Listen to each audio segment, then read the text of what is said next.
But I think the main things is at the end of the day, volleyball is volleyball. It's in the same 9x9 court, and the rules are the same. So we. Is that on the back of your shirt? Yeah, it's on the back of the shirt. Beauty. A little free shout out for you.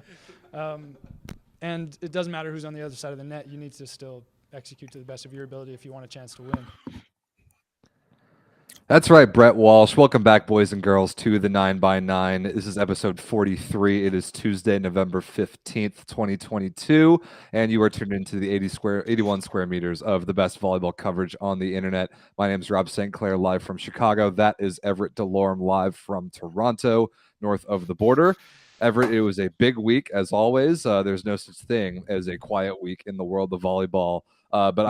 I think we should jump right into it with some very big news. Very big news.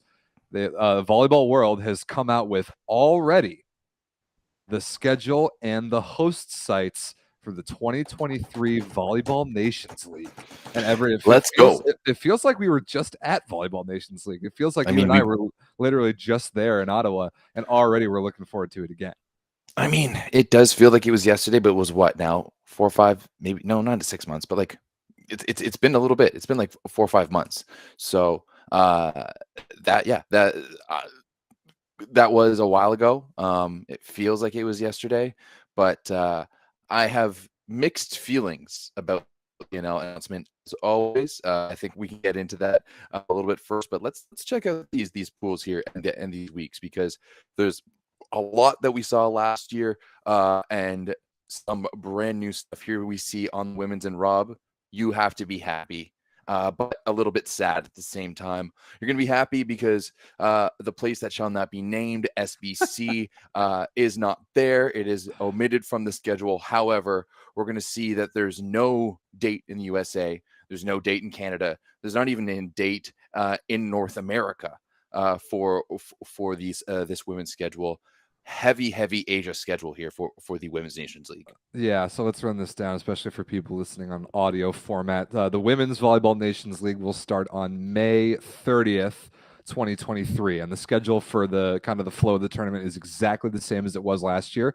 There's 3 weeks of competition on each side. Each week has 2 sites, and each site has 8 teams at it, and they'll play 4 matches from the Tuesday of that week to the Sunday of that week. So 6 days per site, 4 matches per team, 8 teams per site. Like, you can do the math. Go to the VNL website if you want more detail on the format, but the format is identical to last year. What's important and what was just announced is the sites and the teams going to which site. So starting off week 1 of women's VNL, May 30th through June 4th, we've got Ankara in Turkey and Nagoya, Japan. So, I mean, Turkey at this point is a no-brainer. I think it's crazy for any major international women's volleyball event not to be in Turkey in some fashion. So I think this is a hit. I'm very curious to see how the Japanese fans respond to women's volleyball. It kind of seems, well, we talked about their women's team. I think they love women's volleyball just as much in Japan. I think so. Yeah. I mean, I guess we'll see. I mean, you're right about starting things off in Turkey. They did the same thing last year, and it was bananas. It was really great. Not so great compared to SBC, but with Japan and Turkey in week 1 on the women's side, I think that's going to be strong. And Rob, both your USA team and my Canada team in the same pool here to start things off in week 1. So that should be a good one. I think that should be a good one as well. And you mentioned the Asian domination of the women's VNL host sites. Moving on to week 2, June 13th through 18th, 2023. The women will be in Hong Kong. I think that's as far as I know, that's the first international volleyball event to be hosted in Hong Kong. And I thought it was interesting that it's being labeled as Hong Kong, China, which it is not. Hong Kong is independent, so we'll see how that impacts things. And then Brasilia in Brazil, I think that's a no-brainer as well. And then last but not least, week 3, June 27th through July 2nd, Suwon in Korea and Bangkok, Thailand. As far as I know, the first times volleyball world has gone to those 2 countries, especially Suwon in Korea, a city I'm not familiar with, but the Thai women's team might be the most popular single team on the planet, and that event is going to be enormous in Bangkok. Yeah, the Bangkok, Thailand makes it's a no-brainer whatsoever. Suwon, Korea, how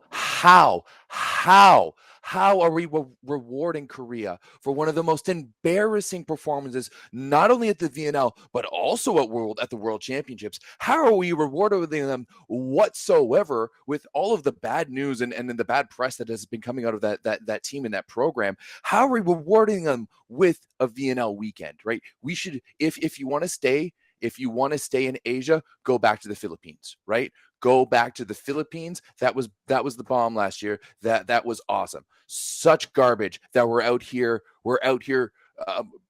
rewarding Korea for not even like mediocrity, but they're just terrible. bad. They're terrible.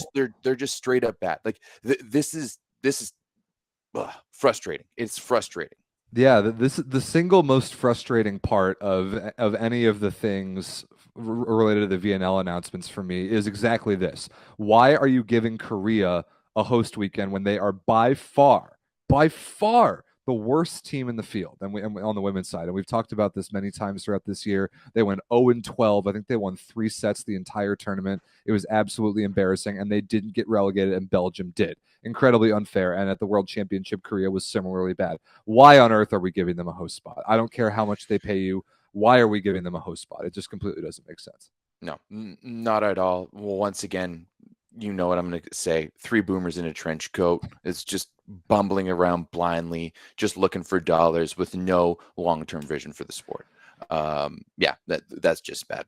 All right, let's jump over to the men's side, because this women's one is depressing me a little bit. Actually, one thing I have to note: the travel inequities in this tournament is terrible. If you look at some teams that have to go from Asia to Brazil back to Asia. Other teams have to go from Europe to Brazil back to Asia. Other teams just get to stay in Asia. It's going to be, it's tough. It's tough to justify when some teams are going to be traveling so much and other teams are going to be traveling very little. Yeah, so that third week, as you can see, both sites are in East Asia, but Korea and Thailand are not close to one another, but both of them relatively are both very close to Hong Kong, which is a host site in week 2, and Japan, which is a host site in week 1. Like I'm just off the top of my head, I haven't put every team schedule together, but it looks like the Dominican Republic, for example, they stay in Asia the entire time. They go from Japan to China to Korea. Like that's as easy of a travel schedule as you could ask for. Now they're going to be away from home for 5 or 6 full weeks, but at least they're not flying across the world 3 different times.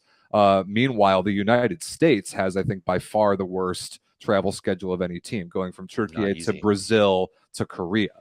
Like that's horrible, and they're almost definitely not going to get to come back to the States in the meantime. Like maybe they can come back before I don't Brazil. think any of the teams will, right? Even Canada, like we start in Turkey and then we go to Hong Kong and in Thailand. Like, you know, you're probably not going to go. You know, absolutely. Like it's going to be a trip the entire time for any of these teams. But going to be interesting to see how that folds out throughout the entirety of the tournament. But hey, we've got some VNL, and like the other side of it is that like I also love VNL.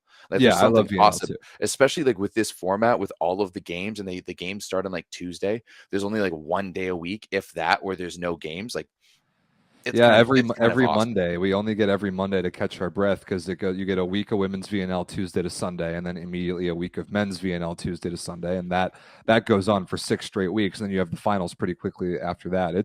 It's fun. It's really fun. It's really fast paced, and it is a bummer that we don't get to anywhere in North America. No Calgary like last year. No the place that shall not be named in the United States like last year for the women. But Rob. Oh my God, am I excited about Let's go men's VNL. First of all, we're coming back to Ottawa, which I'm so stoked about. Week 1 in Ottawa once again, June 6th through 11th. It's basically the same week as it was last year. You already know. Like this time the United States will be in Ottawa, which was the only thing I was missing about Ottawa last year being there. I cannot wait to be there again, and I cannot wait to have my team there. This lineup for Ottawa in general is awesome. First of all, Canada, USA, Cuba. Ronnie, if your ass isn't in Ottawa in June, you're kicked out of the Discord. Like, you are banned for life from the Discord. You're coming to Ottawa at least for a little bit. You don't have to come for the full week. I know that's tough with work, but at least a little bit. When we want an interview with Simone and the boys are going to be our translator. Germany, Netherlands, great teams. We get to see Namir in action. That's Can't wait to awesome. see Namir. Italy, fantastic. Argentina, always a good time. And Brazil, like, great lineup, fantastic lineup. Nothing against teams like Bulgaria, but they just don't really move the meter. I guess Germany doesn't really either, but they're pretty solid. Like we don't have to have like China or one of these like bad teams. Like this is going to be a solid week of volleyball. That's a really solid week. The only thing I think we're missing is France. I'm kind of surprised that France isn't coming back because Gatineau and Quebec and like all of French-speaking people are right across the border. So we're not going to get that. But otherwise, especially 3 NORCECA teams all in one spot in Ottawa is sweet.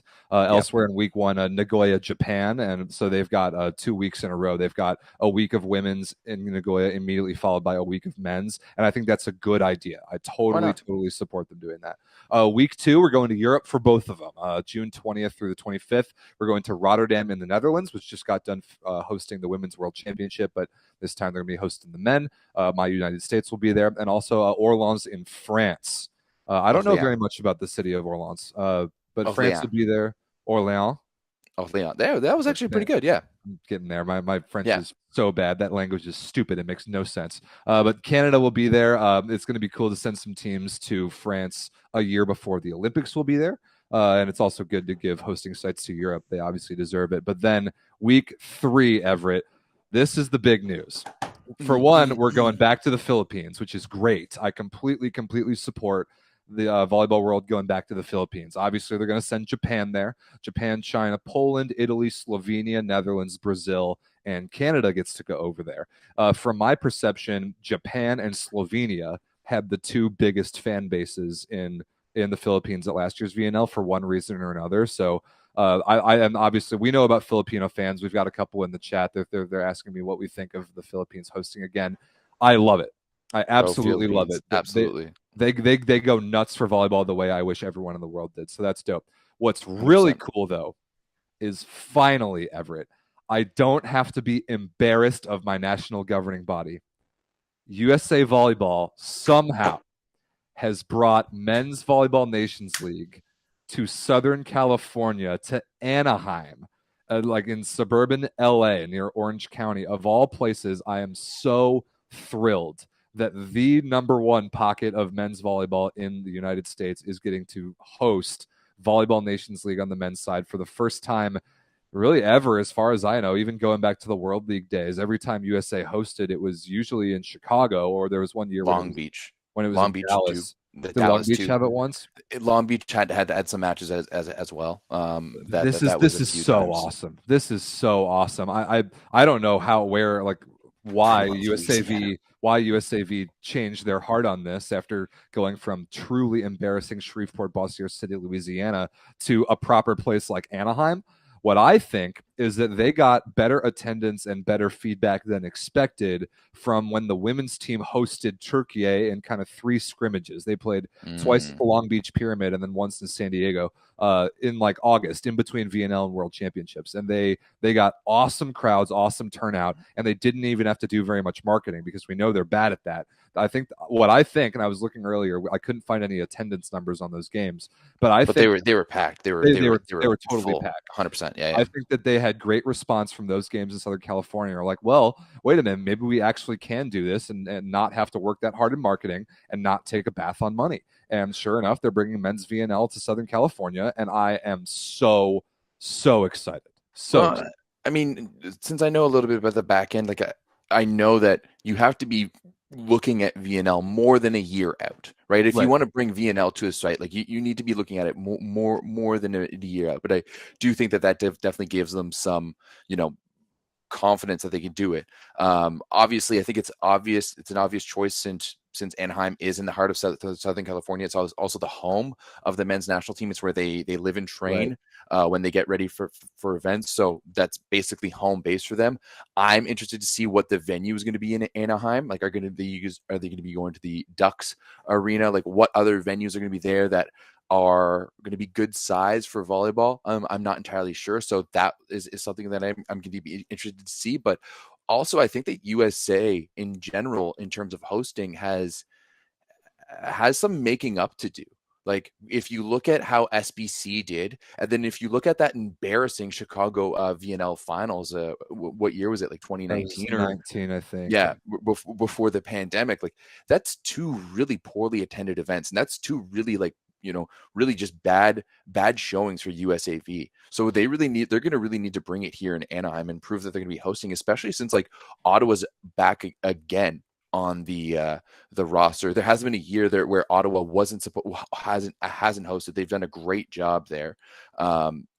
Big shout out to the team from the OSEG that runs everything for the Ottawa VNL, because they love bringing in volleyball. So it's love to see them rewarded with that. But on the other hand, like USAV needs to step up and throw down a good event that's well attended. And that's the one big thing. And I do remember like back in the day when the Net Live used to be on with Kevin Barnett and DJ Roche, that Kevin Barnett was always so critical of Southern California fans because they just didn't go out to see the national team sometimes. And so many events were poorly attended. So right now, if you live in that area, like we will be talking about tickets, buy tickets, attend that event, go to the event, to be there. Make sure, because here's like, I'm already seeing I'm already seeing right now in the chat. I can see USA versus Iran match in Anaheim, large Iranian American population in California. That's what every time we see USA versus Iran in California, it looks like a home game for Iran. It's the same thing whenever you see Poland versus USA in Chicago. It looks like a home game for Poland. We need to stop this where these opposing teams come into our buildings and out fan us, right? This isn't Qatar. We don't need to hire fans for the World Cup. We need to have our own fans there. So if you're in Ottawa, if you're in Anaheim, get your damn tickets now. Okay. Maybe we need to look at some sort of, Discord reunion or something, at the very least for Ottawa. Because Ronnie, you're coming. Yeah, 100%. It's very important, especially because we're going to tell you right now that both Volleyball Canada and USA Volleyball will fail to market those events properly. Absolutely. 100%. If there's one thing that we know for sure.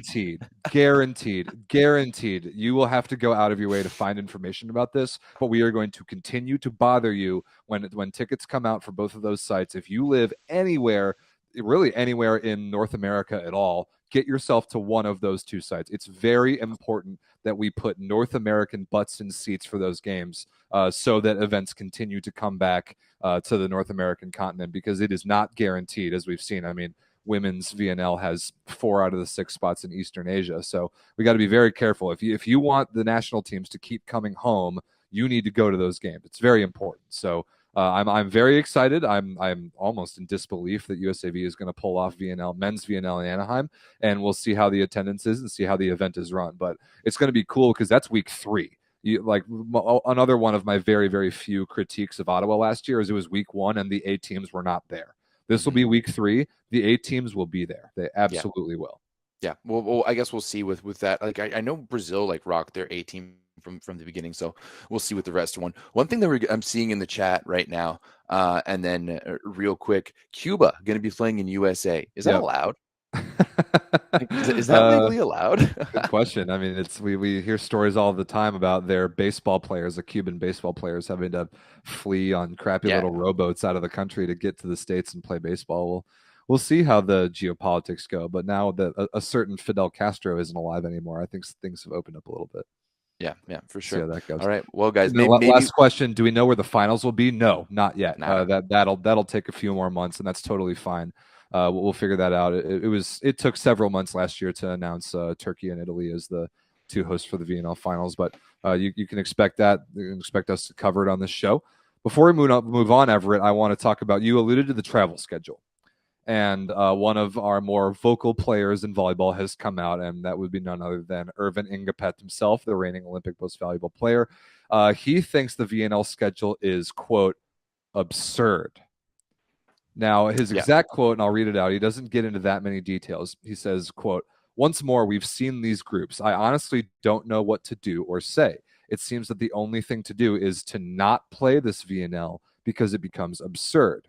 Now, the heads up is to the club championships, but surely soon we'll have our meetings between players and captains. It's time to make an important decision because this is absurd. Now, we've said many times in the show before, we stand with the players always in matters like this where they claim that they play too much volleyball, because they absolutely do. They need an off season. However, the schedule for 2023 is, for the national team, I don't think it's that bad. First of all, from Ingapet's perspective, he's French. They get to host a week. So that's huge. They get at least half a week before and after that week that they get to stay at home. So not very many teams get that.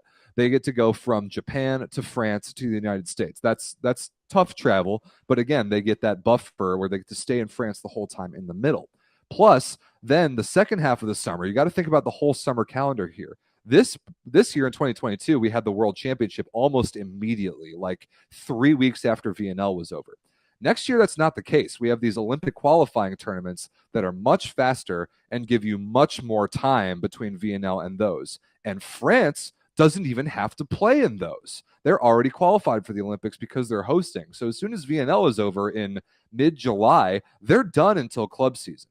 So the complaining time for the schedule was this year, 2022. That schedule was crazy. Looking at next year, the 2023 VNL, I honestly don't think it's that bad. I've seen a lot worse. Volleyball World has done a lot worse with events and scheduling than this. I think next year you're going to get national team players. They're going to have a little bit of a break in there. I don't think it's as bad as most times. You are forgetting the European Championships there next fall, though. Ooh, that's true. What month is right? what month like is that's in September. So that's end of August, September. Like the women's Euros starts August 15th. So once again, that's quick turnaround. That's a month after VNL though. Like that's a lot of time, and that travel for Euros isn't nearly as ridiculous as Nations League. That's not a month, because you're gonna have a week off. Like this is what's the last week of the women's pool? Then you're gonna have a week off. Then you're gonna have July 2nd. I would guess like July maybe 15th. But still though, like that's still no off season, right? It may be a week at most. I guess right? That's club season to national team. Maybe if you don't go to week 1, you get a little bit of time off. Then maybe you get a little bit of time off if you don't go to the finals at the end, which France probably will. And you have to go play the European Championships, and then you have to jump right back into the club season. That's still, like, to me, that's still not an off season. Well, then you have to try and qualify for the Olympics. And you still have to qualify for the Olympics, right? Like, and I know Engapeth is probably going to look at this and be like, hey, it's not just for me, but it's for all players, right? Like, this is like, we don't have to play the Olympic qualifying tournament, but that's going to be 3 major tournaments for every other team, right? Like that's tough. That's another tough summer for these athletes. I would say it's only the European teams really have that problem. The other continental championships are nowhere near as significant, and everybody knows that. But I guess that explains the break in the calendar. But I mean, again, I don't think it's as bad as some years that we've seen. I think this summer, this VNL, the World Championship combination was much worse on the players. And unfortunately, we saw that result in a couple of huge, like very notable injuries. Maybe. I think on the men's side, the World Championship was really short, right? It was short, but it was so much sooner after VNL. Like the women had a month and a half off. The men had like a week and a half off. And then they had to jump back into club season, where the women's club season started almost a month later. So the men had a tough summer. And but I understand Ingapet's complaints. I wish he would have gotten into more specifics about exactly what it is about this that he doesn't like. But I agree. Whenever a star player like that can voice their opinions and maybe even get the ears of the FIVB, if they can hear through that trench coat that wraps them up like that. If they can hear through that and hear one of their star players complain, maybe they might make some changes. Yeah, I agree. All right, let's move on from international news into, what are we doing first? You want to do Champions League first, or do you want to do, let's go to Italy? Let's go to Italy first, and then we'll run into Champions League because nothing ever slows down. There's still a lot of volleyball to get to. Only a couple matches in Italy, both men's and women's this week that I really want to focus on. Let's start with the men. We had what on paper would have been a really good match coming into this year, which was Perugia versus Piacenza. We've been wondering how Piacenza was going to fare. Even without Leon, really good. Even without Leon, Perugia still dominated, right? Yeah. Like it. I know Piacenza is still getting things going, but man, Perugia is good. They're so good. Is really good. And yeah, Piacenza just can't really get them things going yet. They just don't. They just don't look cohesive. No, not really. I mean, it's weird. Robert Landy Simone goes 4 for 11. Yuri Romano goes 15 for 29 with 6 errors. I mean, just the pieces that Piacenza put together in that huge offseason that they had aren't coming together the way they're supposed to. It's not, I mean, you said it last week. They're the Resovia of Italy, or Resovia is the Piacenza of Poland. It's kind of the same thing. They spend a lot of money in the offseason, bring in a team that ends up being less than the sum of its parts. And I guess, I mean, good for them. They beat a bad Czech team to advance in the CEV Cup earlier today. Great job, Piacenza. But you can't swing with the big dogs. They lost a set too. They did. They lost a set. They lost a set to Prague today. So yeah, Piacenza is just one of these teams that I do think that they're going to be able to bring it together. Like right now, I just don't know if Cuisard is connecting with his hitters as well as he could be. I mean, they did hit a 53% in this one, which is better than Perugia's 48, but still, like they're not getting it done, especially in serve receive. Like look at those serve receive numbers for Piacenza in this 18% perfect, yeah, and only 25% positive. Like that means like positive to me is a 2-pass. Yeah. So you're only passing a 2-pass 25% of the time. You're averaging under a 2-pass. Like you're passing in like the 1 point something area right there. So Piacenza just got to figure out their serve receive game, which to be fair is kind of to be said for another, like the other team, in my opinion, that's kind of struggling right now. Let's move on to that because there really isn't that much to talk about. I mean, Perugia is amazing. They don't have the best player in the world, or they don't need the best player in the world, and they can still win, no problem. This, I assume, is the match that you're alluding to, Everett. Cisterna, 3 dongs, Lube Civitanova. Huh? Well, okay, first of all, Cisterna, you go 3-0 to start the season. Then you go 0-3 next 3, including a loss to Siena. And then you turn around and 3-dong Lube. Who are you? Yeah. Like, what's going on? And on the other side of the table, you've got a Lube team that looked like they were getting things together. Like they pushed Perugia to a great 5-setter in the Supercoppa and looking like they're getting everything together. Then they almost got 3-donged by Benfica last week in the Champions League, and then turn around and get 3-donged by Cisterna. Like I don't really know what to think about this. There's one thing I do know. I think that we need to start paying way more attention to Peter Derlich. I think that he's kind of bullying his way into being like, hey guys, look at me because I matter out here. I mean, wasn't he a late pickup by Vibo last year? He was a late pickup by Cisterna last year. They had a lot of weirdness going on with their opposite position. He came in a couple months into the year, locked it down, and got them to the playoffs along with your boy Stephen Marr. I mean, Petar Zilic, 17 for 31 with 1 error. That's like 52% efficiency, plus 2 blocks and an ace against the reigning champions of the league. Like that is a monster stat line. And just nobody is really talking about Cisterna because they're so confusing. Yeah, they're really confusing. And I mean, F.A. Byram was pretty decent in this one too. He was 8 for 23, but he passed lights out, 60% positive, 30% perfect. I mean, Sedlicek is also passing super well. They just pass really, really, really well. And I mean, like that's really what happens. But then also you got like Michael Baranovic running the offense. Like it doesn't make sense in a lot of ways, but something is working right now in Cisterna. Sometimes it doesn't. I don't know. These two teams, I just don't know what to say about either of them. We got to talk about Lube Civitanova as well, because you're right. We thought that they had righted the ship. We thought they were playing a lot better. Now, in this one, Gabby Garcia Fernandez, not good at all. 3 for 14 with 4 errors. He was subbed out. But this is one of the issues that I had with Lube coming into the season, and it reared its ugly head here. They have a big problem with the foreigner limit. They need Mattia Botolo to start and be good.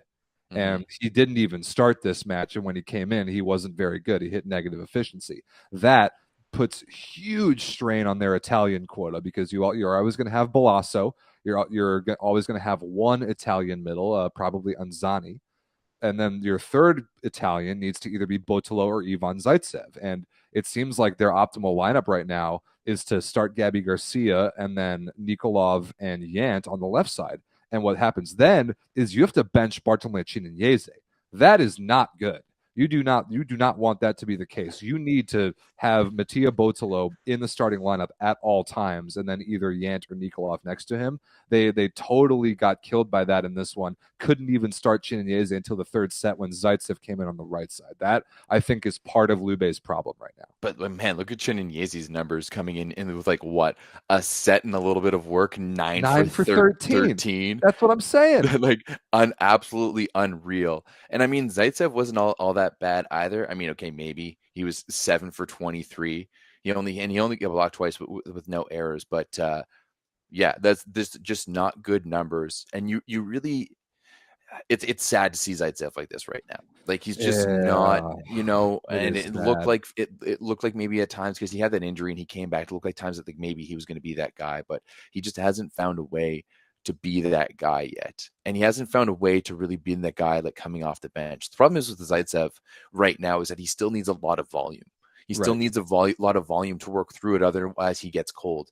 And he's just not good enough to get a lot of volume right now. And yeah, like some things really need to be figured out by Lube, because they're so good sometimes, and just other times they just can't keep it together. Yeah, and it is disappointing to see Ivan Zaitsev like this, because you and I grew up watching him when he was just absolutely lighting the world on fire, and now he's really kind of in no man's land in his career. We'll talk more about Lube later as we get into their Champions League match last week. Can we talk about Yant in this one though for a little bit? Because he was rough. He was rough. 5 for 23, like maybe like a 5% efficiency. He hit 22% in this one. Yeah, like that's really bad. Ronnie, what's your boy doing right now? Yeah, get in there, Ronnie. Another thing I wanted to bring up, to Cisterna's credit, 3 aces to only 6 serving errors. Mm-hmm. Only 6 serving errors in a modern match is really, really good. That's an outstanding ratio. They serve really, really well. They serve really tough. It's just a weird group of dudes who serve tough and work together. It's a bunch of like, if this was hockey, I'd call them just a team of like third and fourth line grinders. Like guys who have always been like decent guys on their team, or like they're guys in like lesser leagues, but they just come together and make a little magic. You love to see it. Yeah, I like it. I like Cisterna. I just wish that they would show a little bit of consistency so we can really figure out who they are and what they're about. But I also enjoy the chaos, so I'm kind of asking for everything here. Fun match, this one. There are 2 other matches I don't want to talk about at all. Trentino 3-0 Taranto, no surprise there. Not going to talk about it. Modena beat Siena 3-1. Not going to talk about that one. I do want to talk about this one. And Everett, I think we need to go in on Volleyball World just a little bit for the marketing of this match. I mean, guys, come on. Is this really all you're going to do? Is this all you're going to do to get people to tune into your platform, is say Ren Takahashi versus Yuki Ishikawa? Is this really all you're going to do? Come on. But it makes sense, because it's clear right now that Volleyball World's marketing plan is we're looking at Asia and nowhere else. Right, we're running with the manga hype from Haiku, which makes sense, and we're just doing Asia and nothing else matters. It's a very one-dimensional marketing platform that I could have come up with when I was 18 years old, and I did for Volleyball Canada back then. And they still didn't listen to it. So this is just, once again, a perpetual story of 3 boomers in a bench trench coat just not knowing what to do in a modern world. So you know what? Like, I don't necessarily hate on it. Like the reality is that I'm sure that if you go into the back end, the Asian numbers are keeping Volleyball World afloat, because North America doesn't give a shit about volleyball, right? True. Europe probably isn't spending money on Volleyball World. Or right? Like they already have it being broadcast in their countries because they do care about 100%. volleyball. Yeah. Absolutely, right? So you realistically, like Asia and North America, like are your two big uh, areas, and they said fuck North America, let's go to Asia, and makes sense. So I like mean, I don't hate on this. They have Japanese commentary on Volleyball World Exactly. TV for every Padova and Milano game this year because of these two players alone. If that doesn't tell So you that the tells me it's resources, worth it, yeah, right? I agree. That tells me it's worth it. So like absolutely, like But let's run with it. still Now makes me cringe. Absolutely, the, still makes me cringe let's because build layers on that. yeah. Let's build layers on that. Do you want to So talk about Monza versus Verona at no, I all? want to talk about the actual match that happened Oh, between those two guys because Milano did beat Padova 3-1. There wasn't really anything that notable. I mean, Padova stole the first. Milano came back and was the better team thereafter. I mean, we remember that hot start that Padova had to start the year, and since they've looked like a little bit like the relegation candidate we kind of thought they were going to be. 8% perfect passing. Sorry, 11% as a team.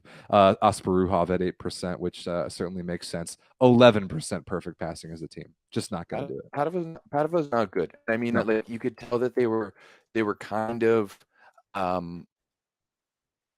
they were kind of pretenders, right? This is why, like, I thought Cisterna was a pretender too, and they turn around in 3-down Blue Bay. So nothing makes sense with either of those teams right now. But Padova is never a team that looked at being a guy, because like once again, like whose stat line is this? 14 kills on 43 attempts, 5 errors, got blocked 5 times. That sounds like a Dusan Petkovic. That sounds like a Dusan Petkovic stat line, because it is, right? Sure Exactly. enough. Like it's what we're gonna see. And on the outside, like Ryan is pretty good. I mean, 11 for 31 in this one, not fantastic. Got blocked 7 times. Like, I don't know. I to be perfectly honest, I would much rather talk about Verona versus Monza, because I thought that was going to be a game. Verona went like cleanly with it. Monza Verona's just couldn't. good. Verona's good. Verona is really, really good. I was really hoping that Monza was going to be able to put some pressure on what's his face, Namori Keita, and serve him on the court, but never did. Grosjean was just kind of average in this one, and didn't really have their same magic. They brought in Arthur Schwartz, but man, Verona, when they're running, like they're really, really good. Like, this is a team that can chug. And Keita, 12 for 20 with a block and 2 blocks and an ace. Remember, he's playing out of position. He's not Well, even an outside hitter. Well, I guess he is now, but I mean, he hasn't really even played outside hitter very much in his career. He was an opposite last year in Korea. He was brought in this year to play opposite until they stumbled upon a 7'4" gigantic Russian guy and put him on the right side. And Keita is passing well enough, being targeted more than anyone. 31% positive is okay. And I mean, Rok Mozic passing a casual, clean 78% positive, forces you to serve away from him. And then Keita goes 12 for 20 with 1 error attacking. I mean, Verona's nasty. I mean, we talked about Monza last week being a really gritty team. Verona's just a young, explosive team. They will overpower you. They're extremely confident. They're high flyers. They're really fun to watch. And they just kind of they don't care what you're doing against them. They're a team that doesn't really look across the net all that much. They just bomb balls inside out and force you to really take them out of system. And if you can't do that, you're just going to lose. It's kind of fun to watch. What's crazy in this one is Sapochkov was terrible. 4 for 14. Not good at all. 4 for 14. But then, as we said, Keita was unreal, 12 for 20. Mozic was lights out, 10 for 15. Right, both of your left sides, both of your left sides are swinging over 20%, and their efficiency is sky high. Like 2 errors combined between the two of them. Like that's ridiculous. Like that's one thing when you look at these numbers from this Rona team. That's all they had was 2 errors, 1 unforced error and 1 block. Amazing. That's it. 56% hitting in this one, and they tapped on 8 blocks. And this Verona team, they're so good, but I want to see them pressure a good team, right? That's what we haven't seen. And I mean, Monza not so great on the other side. 12 errors, blocked 8 times. That's the story to me right there. Yeah, I agree. So that's about it for men's Italy. Coming up this weekend, we got Monza versus Cisterna, the Stephen Marr revenge game. We've got Modena versus Taranto. We've got a huge one, Perugia versus Trentino. Very, very excited for that. Will we see Wilfredo Leon back? We probably won't see him tomorrow, Perugia's Champions League game, but we might see him back this weekend against Trentino. Lube versus Siena. Milano versus Piacenza is kind of a good game. Verona versus Padova should be a pretty good win for Verona. So my eyes are on Perugia versus Trentino for sure. Those teams provided some just classics last year. All right, let's move on to the women's side, because Lega Volley Femminile has been ridiculous. This weekend alone was ridiculous. You see two teams at the top there. Canigliano, of course, they're going to continue to dominate, have yet to lose a step, and also very volley. Monza, Milano, we're still not entirely sure what to call them. Not only are they winning, but they just had a massive addition as well to their roster, adding Jordan Larson. But we want to start with this one. Let's start. I mean, let's start there. Let's start with the governor. Let's start with the governor coming back. So sure enough, Jordan Larson is back in Monza. If you recall, she played about the second half of the season in Monza last year. I think she joined in about January of last season and helped them to second place in the playoffs. They lost to Conegliano in the finals. I'm a little bit confused, though, Everett, about what Jordan Larson is really doing with her career. If her plan was to play with Monza, why is she only coming in after 6 games? I'm confused by the calendar. I'm confused by the timeline. And what is she doing in the meantime as she takes these coaching positions and then leaves them to go continue playing and then does the exact same thing this offseason? I'm a little bit confused as to what her career path is at this point, because I thought that after she won Olympic MVP and then won at the first season of Athletes Unlimited, I thought that her playing career was that was the way she was going to wind down her playing career. But it seems like even she can't really make up her mind on what she wants to do. So I am excited to see her play again because she's one of my favorite players of all time on the women's side. But I'm just a little confused as to where her career direction is right now and if it might maybe impact a little bit of her legacy here at the end of her career. Just the confusion factor alone. It also, to me, just adds to almost an embarrassment of riches for this Monza / Milano team, right? You're just adding a lot more confusion. Now on the left side with Miriam Silla and Hani Davskiva, those are your two stalwarts there. Sure, you have that's the whatever. thing is because this year it hasn't. It's been Magdalena Stysiak. She's been playing on the left. But that's exactly it. So you already have that issue of having basically two right sides with Jordan Thompson and Magdalena Stysiak, because you have to play Stysiak on the left, and you've got Davskiba and Sila, and now you're going to bring Jordan Thompson in as well. It just doesn't really make sense.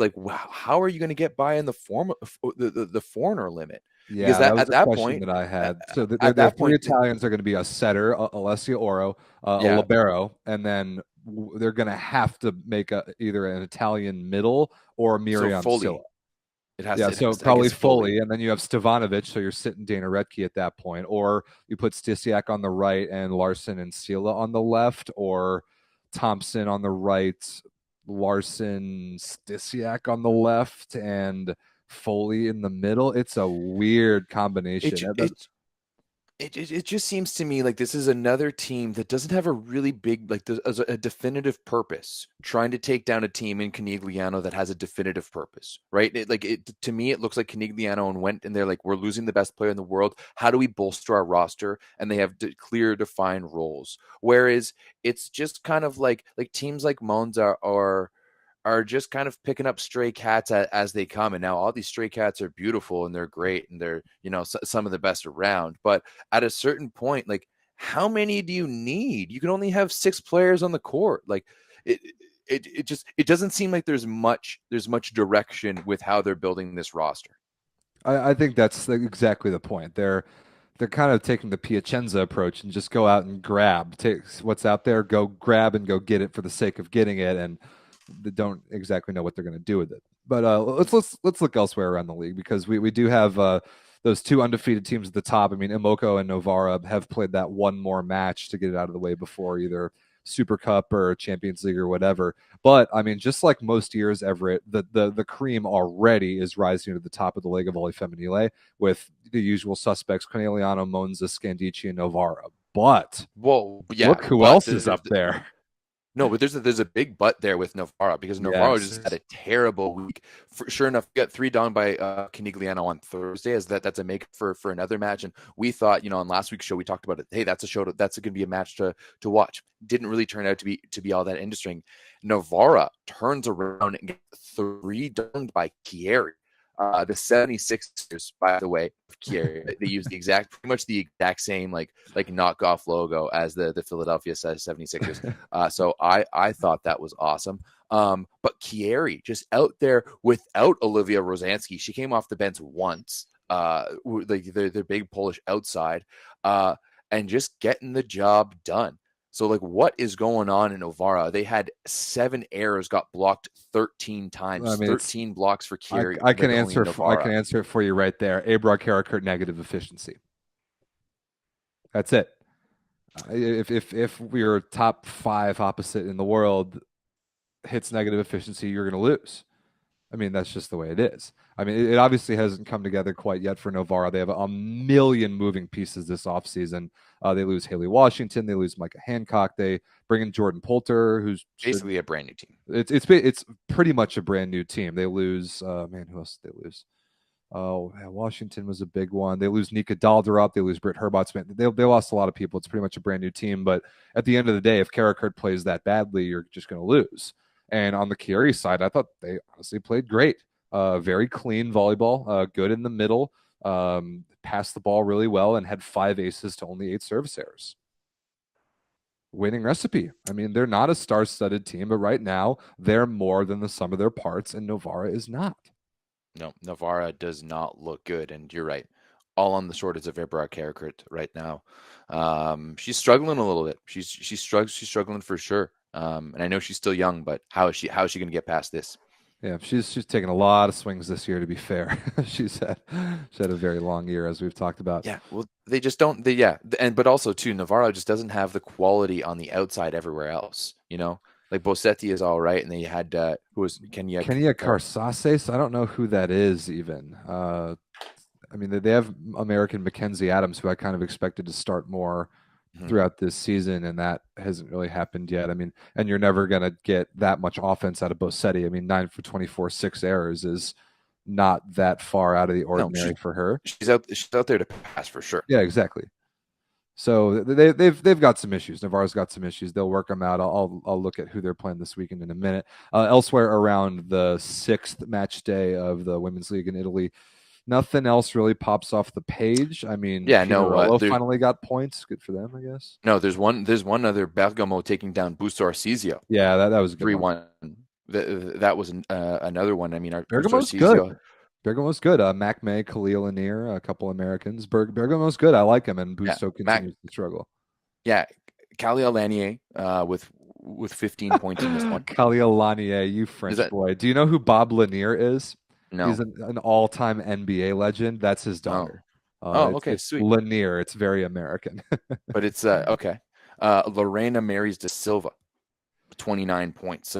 She's this Brazilian lefty. I didn't know anything about her, but I saw her play this weekend. She can hammer the ball. She's pretty fun to watch. And what were her numbers? You got them up? Yeah. So she had 29 points, 24 kills, 3 blocks, 2 aces, and 6 errors. I don't have the fancy women's stat sheet that you sent me. You're gonna have to show me where to get those. I have the terror ones from the website just that show the end. But pretty big numbers there. 29 points in 4 sets here for De Silva. Oh, yeah, not bad. Yeah, 24 for 48, 5 errors, 3 blocks, 2 aces. Yeah, very nice. Okay, good stuff. Busto, who does Busto have this weekend? Because they really are struggling. 1-5 right now in the standings is bordering on relegation position. That's not good at all. Okay, what matches this weekend are good? We've got Novara versus Casal Maggiore. Novara needs that win. Casal Maggiore is not bad. No, absolutely not. Scandici versus Monza is a big one, and Busto versus Chieri. Busto Yeah. versus Gary doesn't get any easier for them. And those matches, by the way, are tomorrow.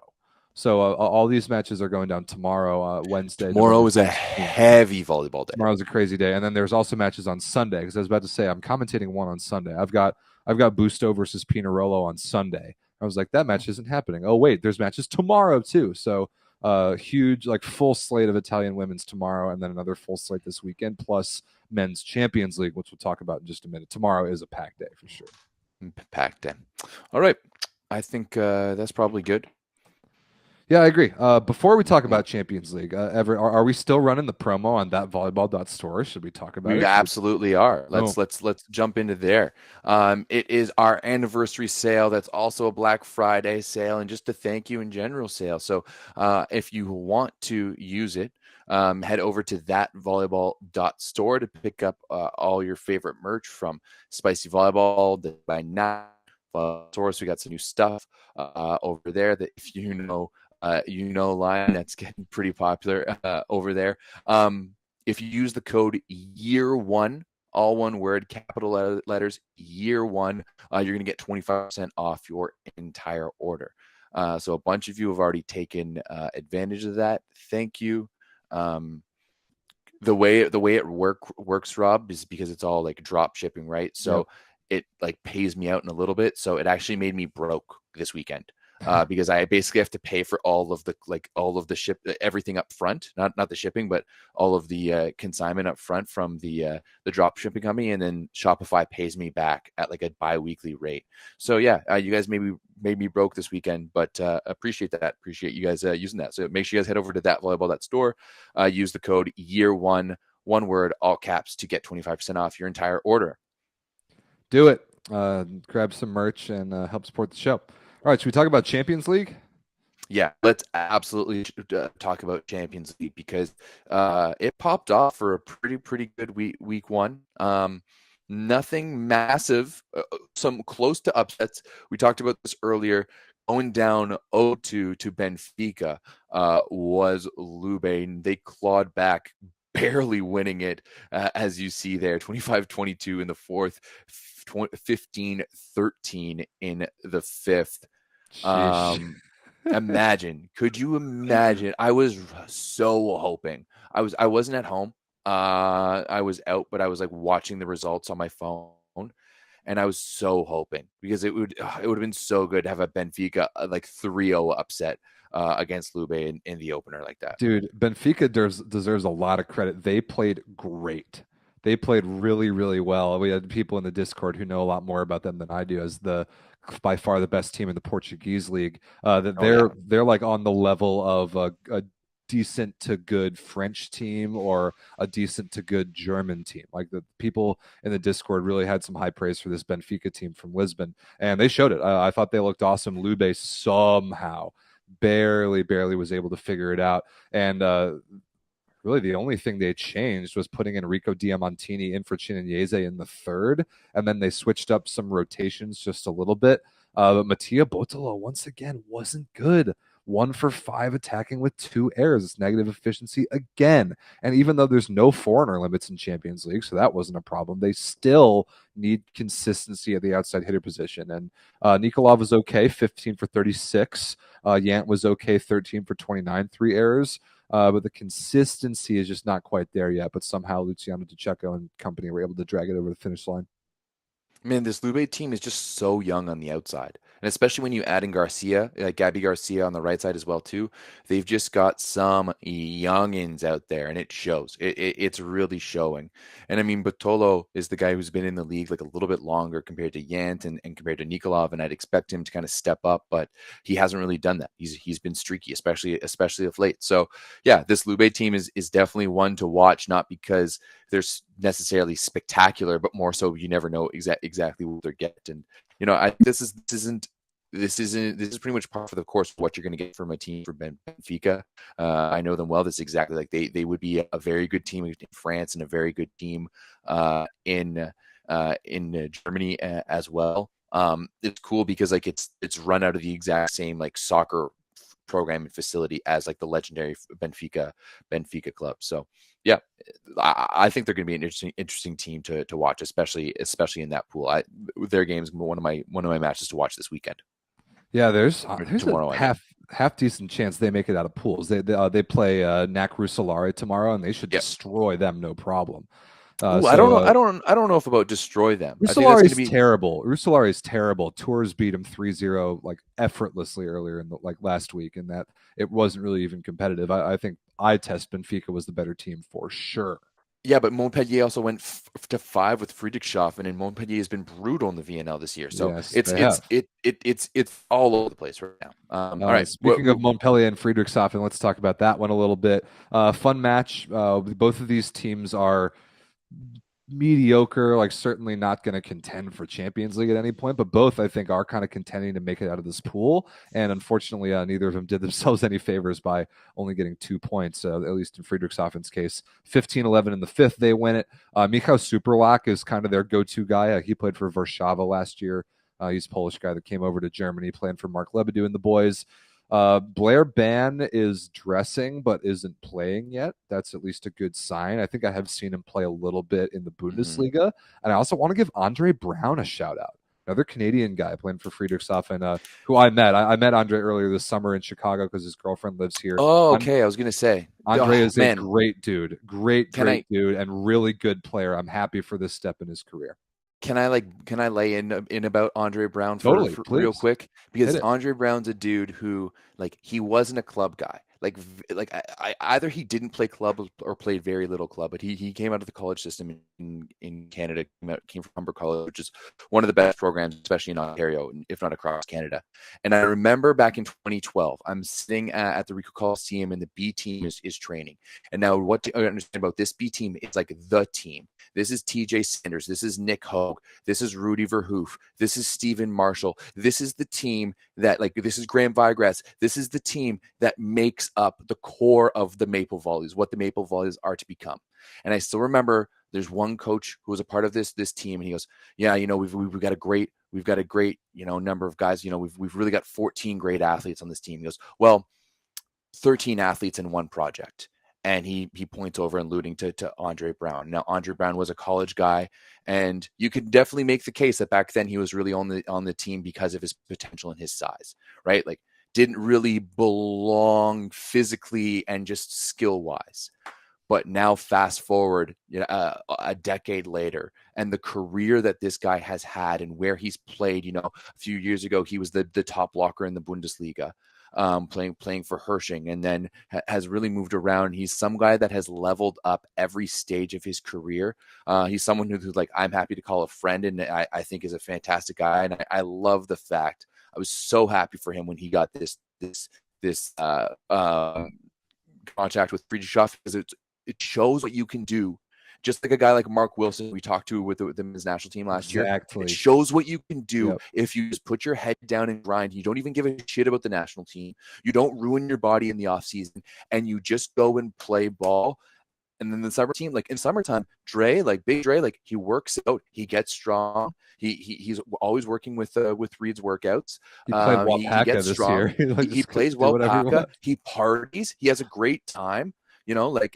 I love seeing Dre around, and he goes off in the offseason. So, guys, if you're watching this, and you're thinking about playing pro, just do it, because this is a guy who's on no one's radar, and now he's playing for Friedrichshafen.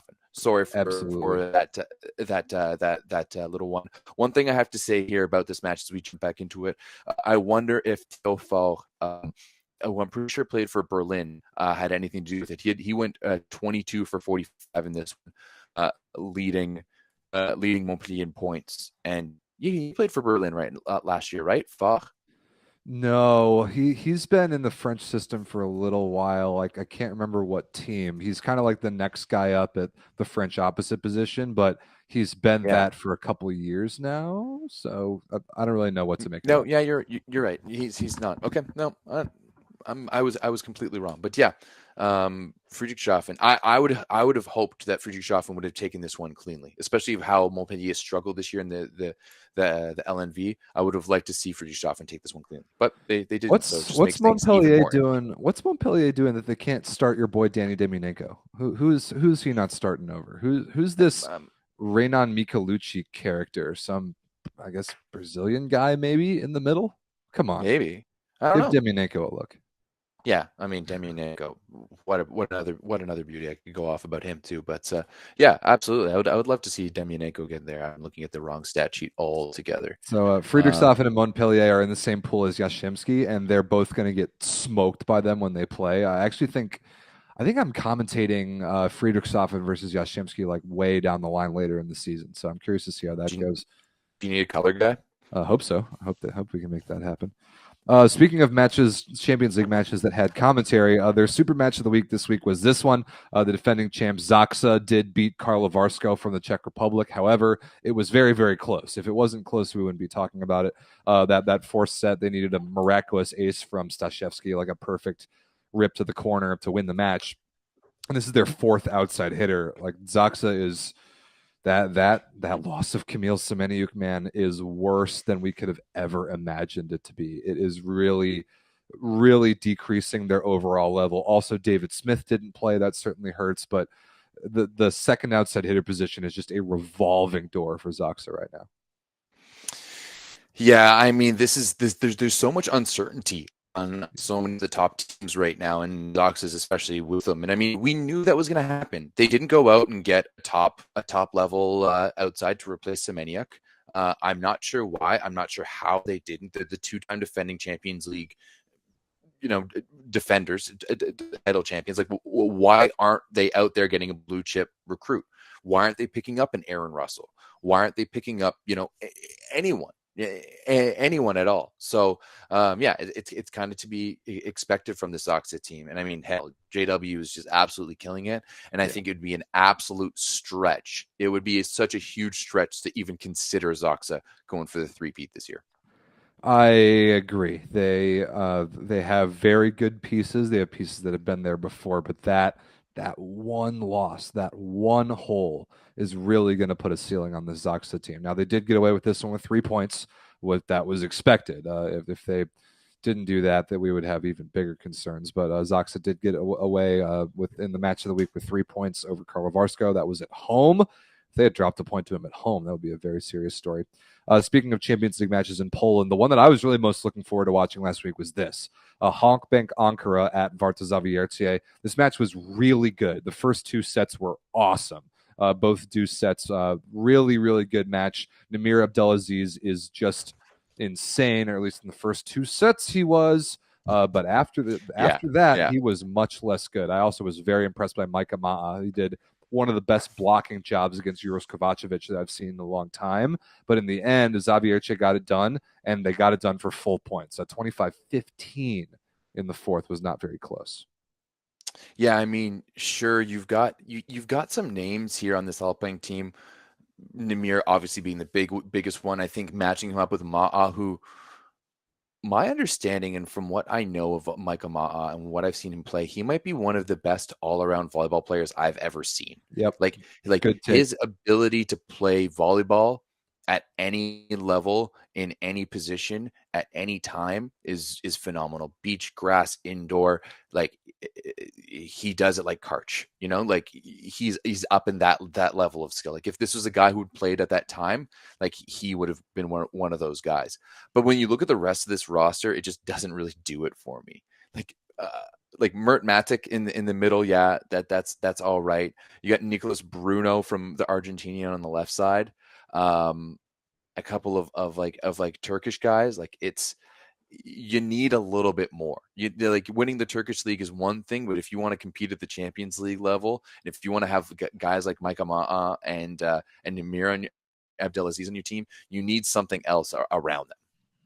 Yeah, that's totally fair. I think that the next time these two teams play, when it's back in Turkey, it could be a little bit different of a match. I do think both these teams are going to make it out of this pool, but Zawiercie was just a little bit better. They were definitely more consistent. But what are we doing given Uros Kovacevic 53 swings?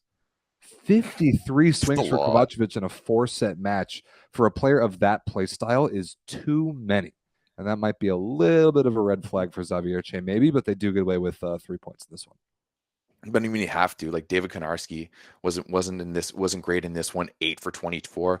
Krolek was all right. 8 for 16. I would give the ball like more to Krolek. Yeah, I agree. If anything. So yeah. Very very interesting. Last but not least, last week was I don't have a graphic for this, but the one real perceived upset for me was Power Volley's Duran beating who'd they beat? They beat Ziraat Bankasa Ankara. Which was kind of an upset.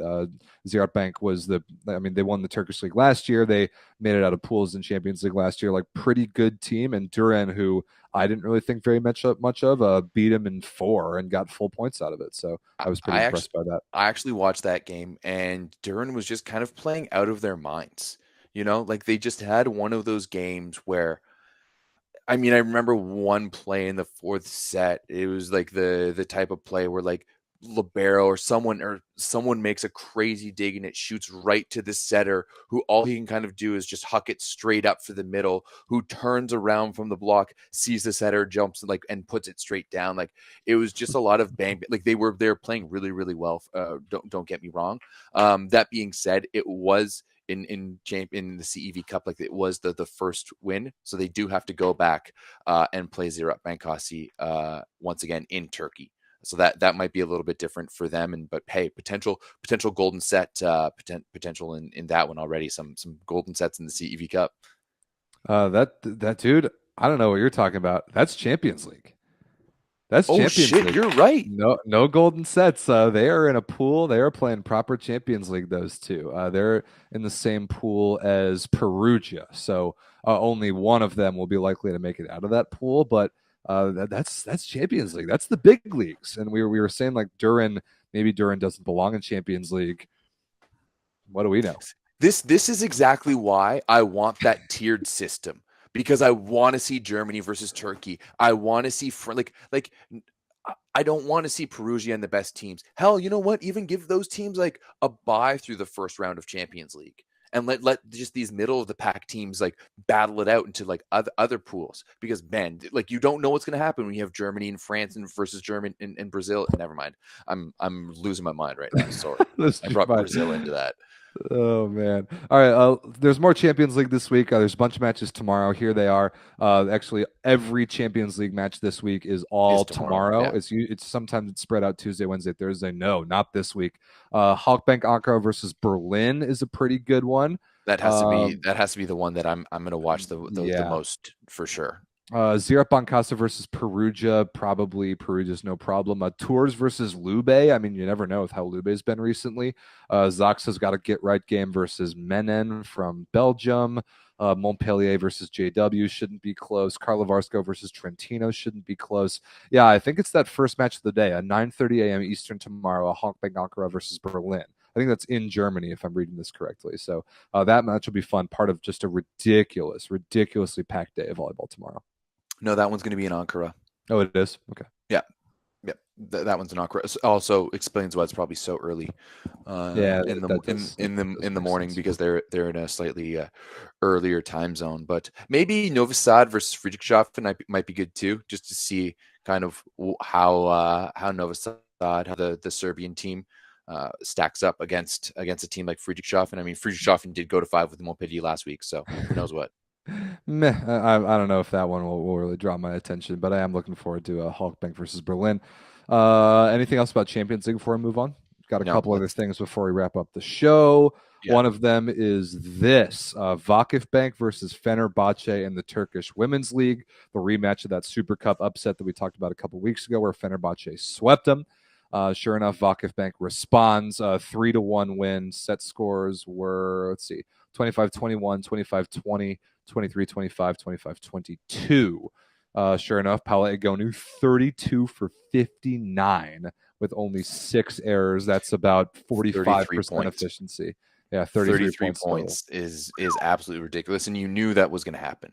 Like, you knew the revenge game was going to be down. But then also even better, Gabi going 16 for 32 as well. She was pretty bad in in that cup match. So good bounce back win from Vakif Bank, as expected. If had they not done that, that's when alarms bells would have been ringing. But they got it done, and they're still the number one team in my books. Yeah, I agree. I think that was expected. I'm a little surprised that Fenerbahce started Anna Lazareva at opposite instead of Ana Cristina de Souza. I know Ana Cristina's young, but I kind of figured either her or Miriam Bose, one of those two. I don't really know much about this Lazareva character. She was okay, 12 for 31.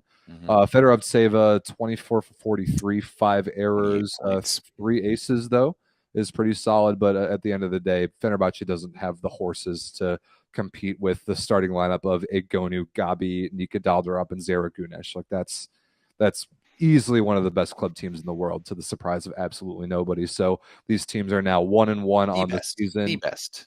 Yeah, very well, maybe the best. So they're the defending Champions League. They're defending World Club champions and Champions League champions, and they just picked up the best player in the world. How are they not the best team in the world? I think you might have to claim they are, but they have an obstacle. And if there wasn't already enough volleyball to watch tomorrow, Everett, Vakif Bank versus Ejaja Basha, noon Eastern tomorrow. Another absolute heater of a match. So see how that one goes. It's crazy that Vakif Bank is getting all the hard games first thing in the year. It's nuts.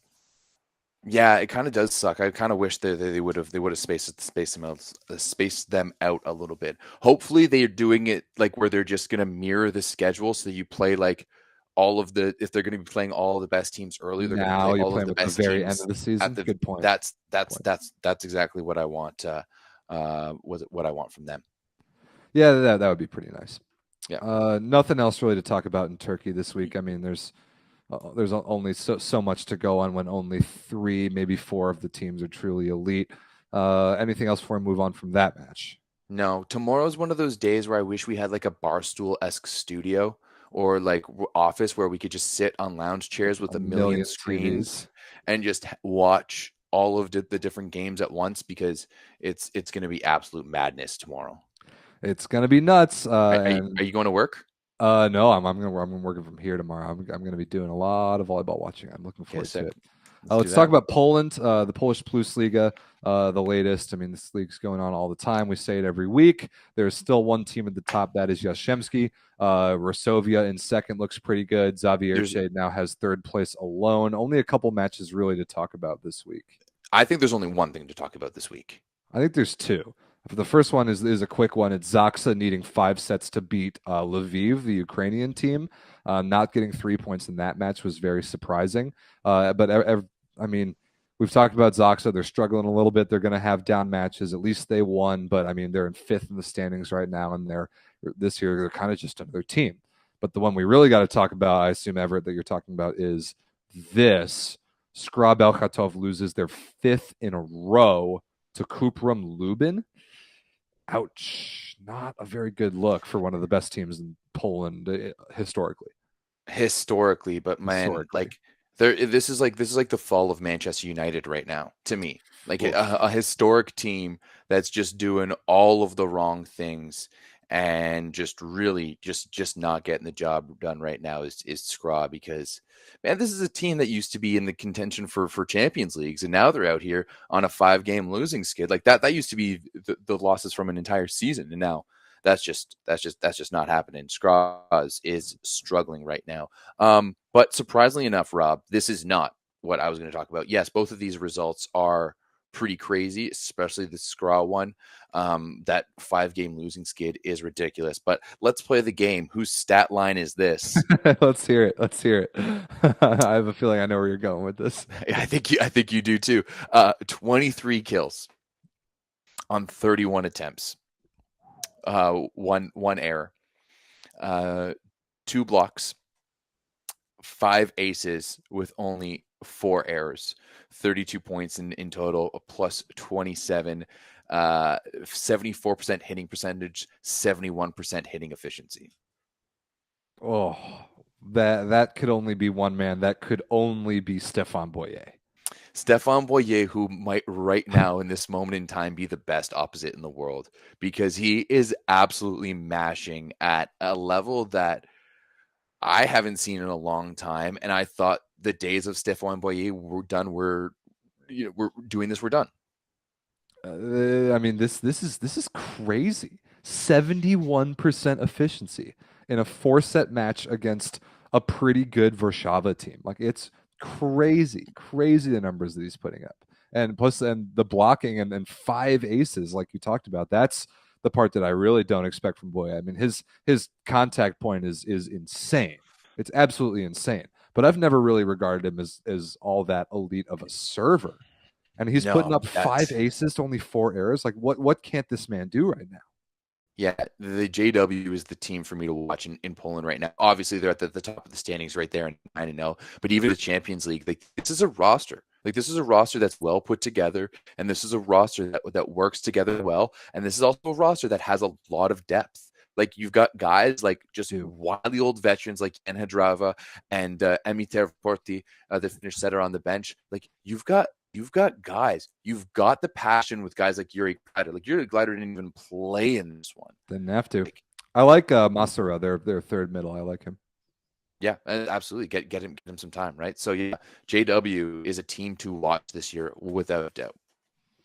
Yes, they are. We also had Resovia beating Olsztyn in 4, the TJ DeFalco revenge game. He played great, so American fans are certainly liking that. I'm wondering, Everett, if by this time next week, Skra has fired their coach. I could very much see that happening. Okay, that's right. I think they have an English coach, if I remember correctly. I'm looking it up right now.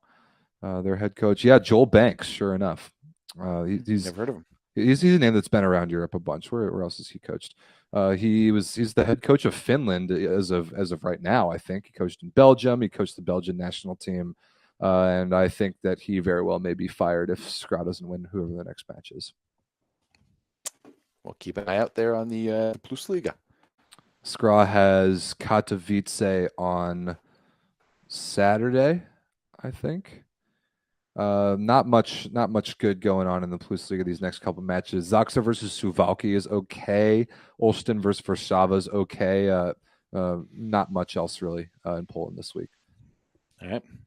Last but not least, I wanted to talk about this. We haven't spotlit the Bundesliga that much this year, but this match was a banger, a reverse sweep from Lüneburg over Hersching, 25-21, 26-24. The first 2 sets, Lüneburg comes back and wins 26-24, 25-20, 15-13. Very, very fun match for a Lüneburg team that's just full of Americans and Canadians. We love these guys. We had Jordan Schnitzer, Xander Kaczynski, Pierce Shashenko all get a lot of playing time. Obviously, Joe Worsley, Jordan Ewert, Gage, Colton Cowell all get a lot of playing time. James Shaw for Hersching. So this is North American heaven, but I watched this match, really, really enjoyed it. Production obviously was great. I don't care if Berlin's the best team in the Bundesliga. These 2 teams might be the most fun, Lüneburg in particular. 100%. Lüneburg is just, and one of the reasons we wanted to highlight this match is because earlier in the season, it seems that all of the matches of just like there's a very big divide in the Bundesliga last year between the good teams and the lesser teams, let's say. And it's all of the good teams have just been playing the lesser teams, or they've just been playing Berlin. So this is the first time that either of these teams had an interesting matchup with one of those teams that are fighting for it. And I mean, Ewert was lights out in this one with 22 points. It was 16 for 32. But you're right. This Lüneburg team is a team that I love to watch. It's just a North American team. That's the way it is. And also run by Stefan Hubner, who we love. Who's now a former assistant coach of the men's national team. I'm sure he won't be coming back next year, which is too bad. Yeah, that is too bad. Lüneburg's fun. Shout out to the boys, the out-of-system boys, and all their teammates over there in Germany, and the Canadian boys as well. I think that Jordan Ewert really needs more of a look at the USA national team. I really do. He's had that caliber of a career the last couple of years in Germany. I think he belongs in that gym. Anything else about this game? I think we kind of have one more line item for the show, and then we're done. Wait, sorry. Jordan Ewert, national team. Would you replace him with Cody Kessel? I think Jordan Ewert's better than Cody Kessel. He's also younger. Yeah, fair enough. I mean, like, Kessel's a guy who kind of gets half-time and on Berlin. Ewert's a time guys getting full-time on Lundberg. Yeah, I'd say they're pretty comparable as well. Ewert's got a better arm. But my only complaint about Cody Fair. Kessel's game is because he's really physical. He's a great athlete. His arm is not very good. Ewert's No. is. He has a slow arm. Yeah. Ewert's arm is really good, and we need that in the gym right now. So I would appreciate him getting a little more of a look. But I mean, Everett, just today I was watching watching the Pan Am semifinal between the American and Canadian B teams, which was really fun to watch. I encourage everyone to go check that out. The classic Volleyball Source baseline highlight video. And I was reminded about how good of a prospect Jacob Pastor is.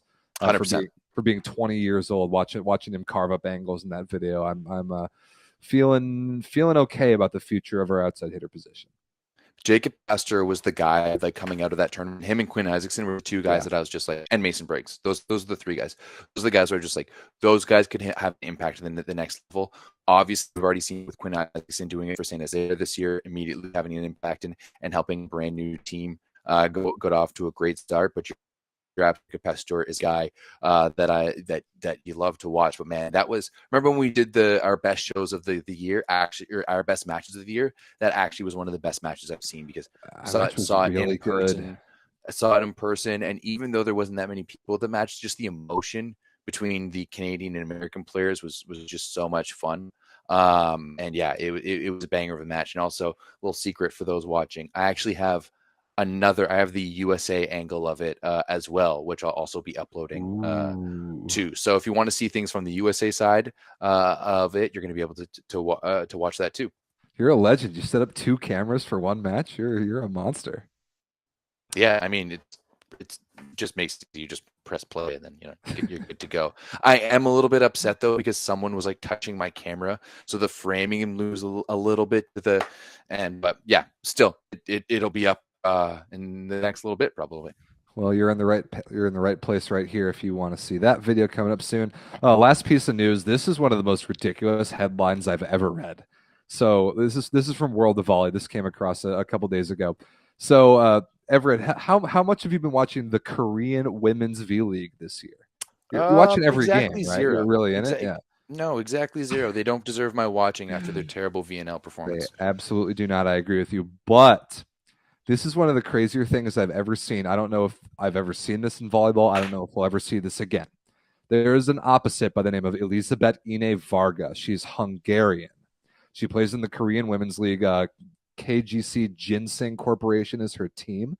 And the Korean League, if you're unfamiliar, which I don't know why you would be familiar, both the men's and the women's side, they usually only allow one foreigner, and that one foreigner is expected to score bare minimum 30 points a game, probably more. Like Kyle Russell, American opposite, played there last year. He was getting 60, 70 balls a game. Like they bring in one like huge high-powered foreigner in every team and just run them into the ground with scoring. But I've never seen anything like this. Hungarian Elizabeth Ine Varga, 56 points in 5 sets. But the crazy part is that she went 54 out of 102 attacking and lost. They lost the match in 5. She had triple-digit attacking attempts. Triple digits. That's never insane. seen that. How is it possible? How is it even possible to set a player over 100 times in a match? And she, I mean, clearly she played great. 54 for 102. I don't know how many errors she made. I just want to know how triple-digit gassed she was by the 5th set. Like what kind? Like was she jumping at all, or was she just like hitting standing roll shots? You know, because like it's like if someone out there, maybe we have some Korean fans. Probably not with how we've talked about the Korean volleyball. In all fairness, I do love the men's league, the men's league, a lot of fun.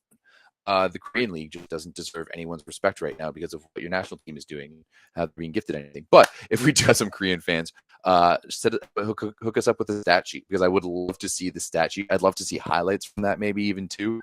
I'd love to see some clips from that, because that is That's ridiculous. ridiculous. Triple digit attempts is like that's some high school shit right there. That's You know? it's not even high school. It's unimaginable to give a player that many attempts. I just looked her up on Volleybox as well. She's only at 1 meter 92, so it's not like she's an overwhelmingly big player. Oh, so she has to jump. She has to She jump. has to jump. It's exactly my point. Like, so she's working hard out there for that 6-figure Korean contract. Good for her. 100 attempts is just otherworldly. So we had to give that a shout out. Anything else, Everett, before we wrap up a very long show and send people to a packed week of volleyball starting tomorrow? No. Well, first and foremost, if you've made it this far, please give this video a like. I don't have a question for you guys this week. We need to start doing a better job of like having a question for you to answer in the comments afterwards. If you haven't watched one of our shows before, welcome. If you're joining us from the new wave of people coming in right now, you can join us over on Discord. That's where all of the magic happens. Tomorrow's going to be a big day of volleyball. We're both going to be watching and interacting on the Discord kind of all day. So make sure you join us. Also, once again, remember to check out that volleyball.store. Use the code year1, all one word, all caps, to get the 25% off your entire discount. That is for our anniversary sale. And yeah, I think that's it. Rob, do you have anything else? Nope. Enjoy the volleyball this week, ladies and gentlemen. We'll see you next Tuesday right here, same time, same place. Thanks for watching. We'll see you in the Discord. Peace.